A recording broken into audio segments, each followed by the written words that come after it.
In a village near Idlib in northern Syria, in the winter of 2017, a car sat on a quiet road with its roof peeled open like the lid of a tin can. Two men inside were dead. And that, on its own, was not remarkable.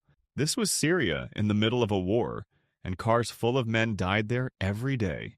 What was remarkable was everything that hadn't happened. There was no crater, no scorch marks, no shattered windows in the houses along the street, no fire, no blast. The metal of the roof hadn't been blown outward by an explosion. It had been sliced cleanly along a seam, as if something enormous and sharp had fallen out of the sky and opened the vehicle up. The men inside had been killed without a bang. The analysts who study strike footage for a living looked at the photographs and could not immediately explain them. A Hellfire missile, the standard weapon of the American drone war, carries a warhead built to do exactly one thing: turn a vehicle into a fireball. This car had not burned. This car had been cut. Something had reached down out of a clear sky and killed two specific men without touching the street around them. And for a while, nobody outside a very small circle in Washington could say what. It would take 2 more years and a front-page story in the Wall Street Journal before the rest of the world learned what had done it. The Americans had built a missile with no explosive in it at all. In place of the warhead, a heavy metal slug and a ring of 6 long blades that fold out of the missile's skin in the last seconds of flight. No fire, no shockwave. Just 100 pounds of steel and a set of knives, falling faster than sound. They called it the Flying Ginsu. And 5 years after that sliced open car outside Idlib, that weapon, or one exactly like it, would be used to end a manhunt more than 20 years long, killing the most wanted man on earth as he stood on a balcony in Kabul, without harming a single member of the family in the house behind him. This is the story of how a missile built around a paradox, a weapon engineered to kill fewer people, actually performed when it mattered. And it is the story of a different Kabul morning, 11 months earlier, that shows why even the sharpest blade in the world is only ever as good as the eyes that aim it. To understand why the R9X exists, you first have to understand what it was built to fix. For most of the drone era, the phrase targeted killing carried a quiet lie folded inside it. The word targeted suggested a scalpel. One name, one man, one seat in one car. But the weapon doing the targeting was the standard AGM-114 Hellfire, and the Hellfire was never a scalpel. It began life in the 1970s as a tank killer. Its job was to gut an armored vehicle, and it does that with a warhead of roughly 18 to 20 pounds of shaped charge and blast fragmentation explosive. That is enough to punch through the armor of a main battle tank. It is far more than enough to kill everyone inside a sedan, and often the people standing next to it. So the reputation and the reality pulled apart. The public was sold surgical precision. The physics delivered a blast radius, and across 2 decades in Iraq, Syria, Afghanistan, Yemen, Somalia, and Pakistan, that gap between the promise and the explosion filled up with civilians, passengers who happened to share a car with a target, families who happened to share a courtyard, children who happened to be standing close. The men being hunted understood this arithmetic perfectly, and they weaponized it, deliberately surrounding themselves with wives and children, knowing that an American commander watching a drone feed had to weigh one high-value target against everyone pressed in around him. Sometimes the commander held fire. Sometimes he didn't. And the blast radius did what a blast radius does. The R9X was America's engineering answer to that dilemma. According to the Wall Street Journal, which broke the weapon's existence in May of 2019, development began as early as 2011, under the Obama administration, driven directly by the mounting civilian toll of drone strikes. The pitch was almost impossibly clean. What if you could keep the accuracy of a laser-guided missile but delete the explosion entirely? What if a weapon could reach into a moving car and kill the man in the driver's seat, while the man in the passenger seat, or the child in the back, simply walked away? A munition with roughly that capability was reportedly even held in reserve as a backup option for the 2011 raid that killed Osama bin Laden, in case the assault force needed to strike the compound from the air without leveling it. The promise was a weapon that could thread a needle no explosive ever could. The only question was whether it could actually do it. The idea underneath the R9X is almost brutally simple, and that simplicity is the whole trick. Take a standard Hellfire, keep the body, keep the rocket motor, keep the guidance, and keep the launch rail so that it fits every drone already in the fleet. The same General Atomics MQ-1 Predator and MQ-9 Reaper that fire the explosive versions, then throw away the one thing that makes a Hellfire, the warhead.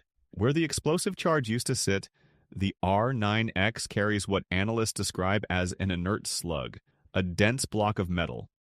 No fuel, no charge, nothing that can burn. Around 100 pounds of it. On its own, that slug is just a very fast, very heavy dart. The genius is in what happens in the final seconds. Folded inside the missile's body, tucked flat so they don't disturb the airflow while it's in flight, are 6 long blades. According to the Wall Street Journal's original description, they deploy out through the skin of the missile just seconds before impact, swinging out on hinges to form a halo, a ring of steel around the nose of the weapon. The missile at that point is moving at hundreds of miles an hour. When it reaches the target, there is no detonation, because there is nothing to detonate. Instead, 100 pounds of metal and a ring of blades punches straight down through a car roof or a rooftop and shreds whatever is inside the immediate strike zone. Think about what that changes. An explosive warhead kills through a shockwave and a cloud of fragments that expand outward in every direction. That expanding sphere is the blast radius, the thing that endangers everyone nearby. The R9X has no blast radius because it has no blast.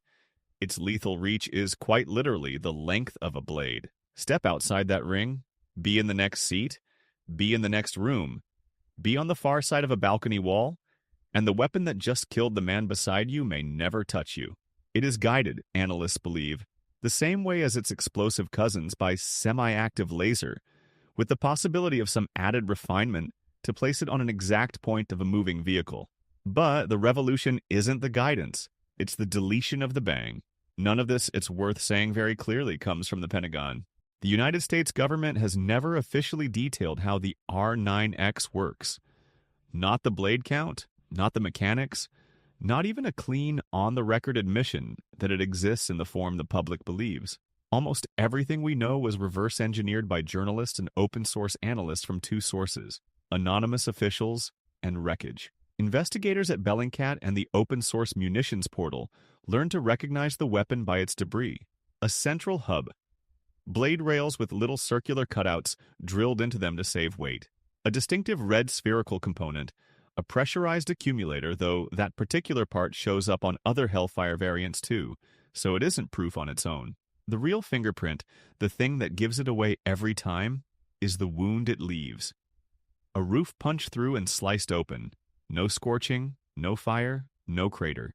The signature of the R9X isn't an explosion. It's the absence of one.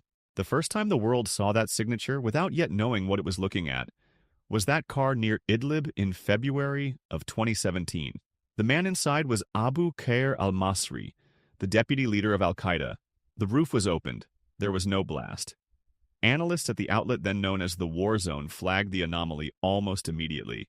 A killing that didn't look like any Hellfire strike on record. And once you knew the fingerprint, you started seeing it again.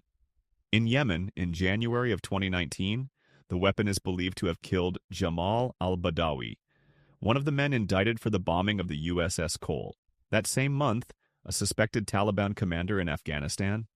In June of 2020, Khaled al-Aruri in Syria. That September, another figure in the same country. Each strike carried the same strange marks. A vehicle opened up, no fireball, sometimes a single seat destroyed, while the rest of the car sat eerily intact. When the Wall Street Journal first reported on the weapon in 2019, officials said it had been used only about half a dozen times. Analysts have since counted roughly a dozen suspected strikes across 8 years. For a weapon this specialized, that scarcity is itself a clue. The R9X is not a workhorse. It is a scalpel, pulled out of the drawer for one specific kind of target.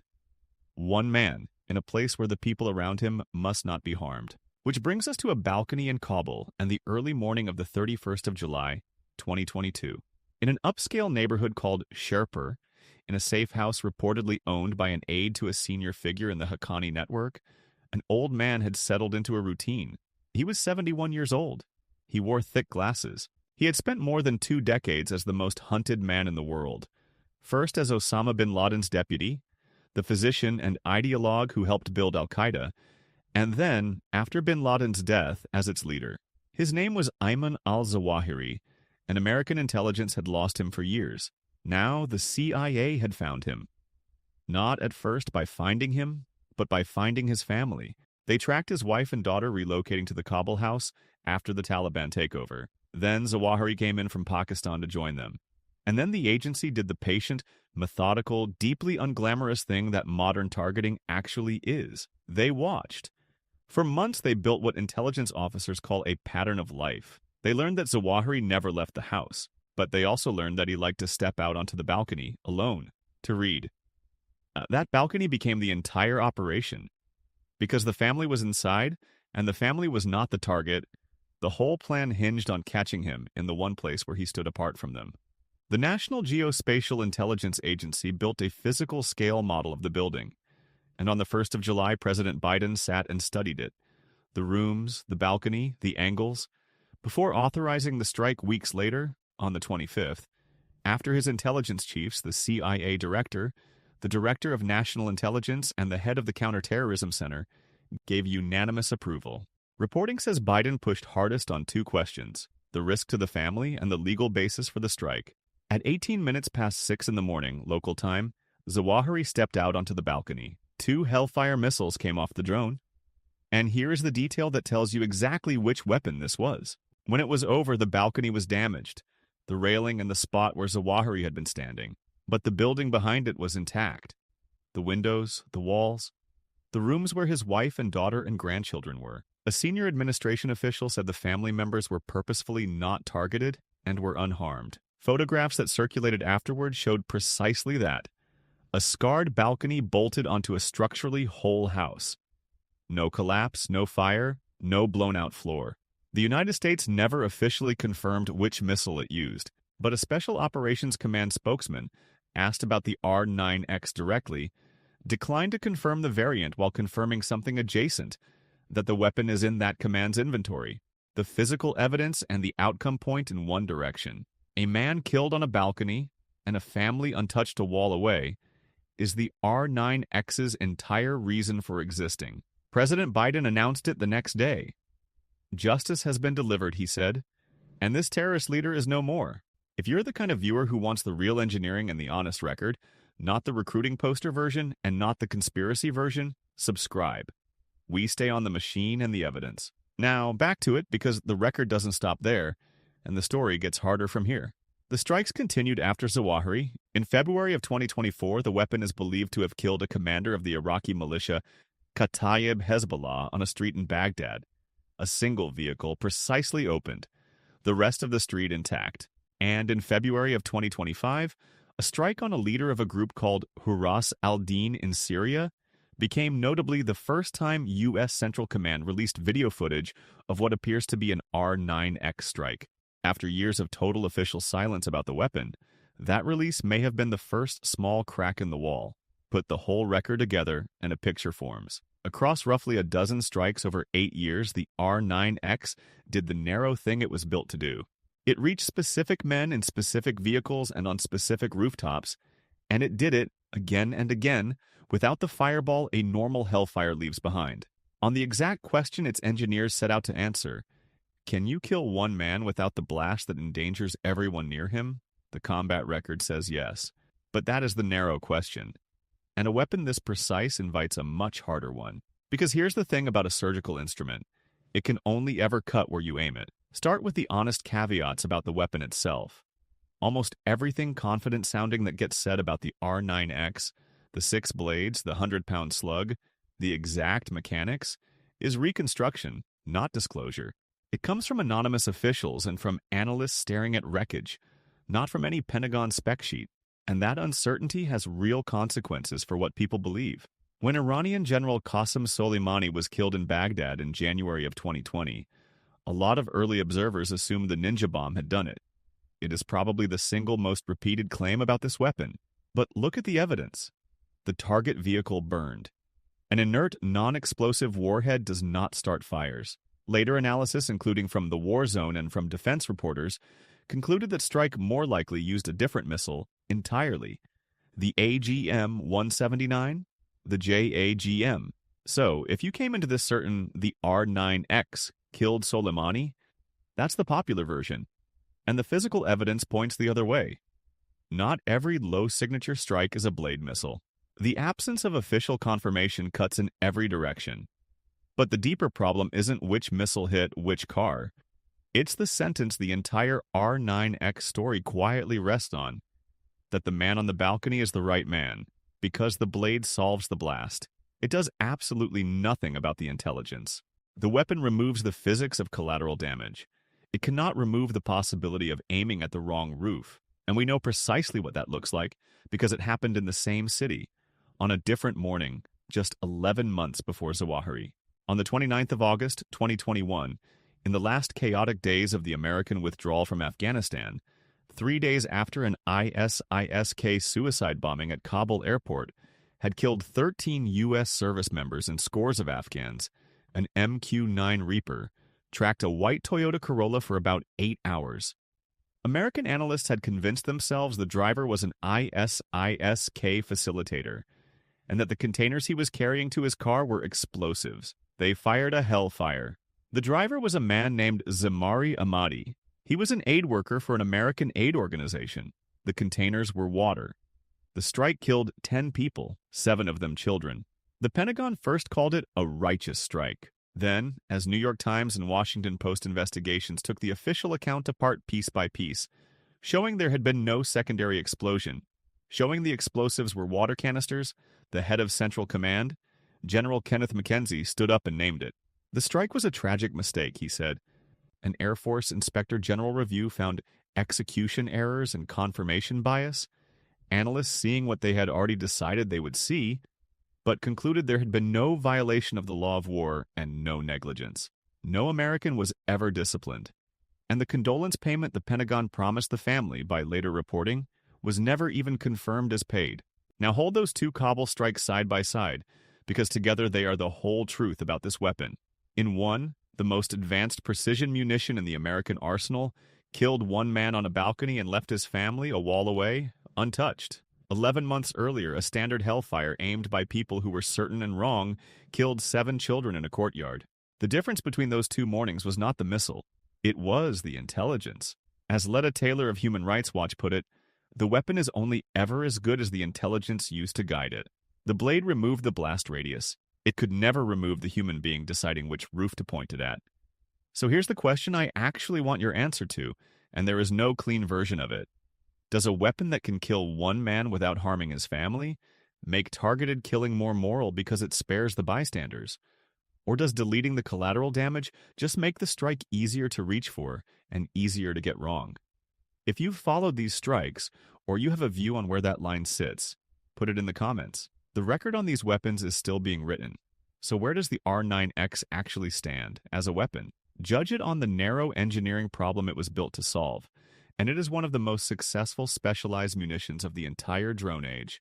3 things make it work, and they're worth counting down. First, it solves a physics problem that no amount of better aiming ever could.